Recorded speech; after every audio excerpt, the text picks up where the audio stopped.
স্থানীয় প্রভাবশালী কিছু নাকি নেতা আছে, সে নেতাকে বলছে তুই যদি তোর এলাকায় ঢোকার চেষ্টা করিস। আমার গ্রামের বাড়ি রংপুর নীলফামারী, আপনারা সবাই জানেন। তো আমরা এখানেই থাকি। আমার বাবা মারা যাওয়ার পরে আমার মাও আমার সাথে এখানে থাকে, কিন্তু আমার মা মাঝে মধ্যে যাওয়া আসা করে, কারণ আমাদের ওখানে একটা বাড়ি আছে।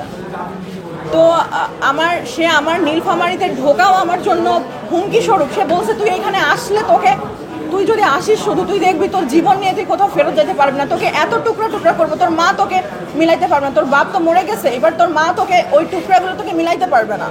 আমি আমার হোম টাউনে যাইতে পারতেছি না, আমার মা ওখানে আছে, আমার মাকে আনতে যাইতে পারতেছি না। সে বিভিন্নভাবে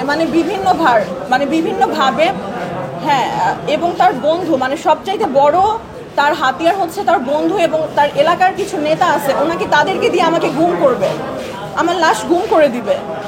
এটা কেমন কথা? আমি একটা মিডিয়া পার্সোনালিটি হয়ে, ঠিক আছে, আমাকে যে কয়টাই মানুষ চেনুক, আমাকে অনেক মানুষ চেনে, সেভাবেই হোক চেনে, আমার জীবন আজকে হুমকির মুখে। আমার স্বামী আমার সাথে এরকম আচরণ করতেছে, বাকি মেয়েগুলোর কথা চিন্তা করেন।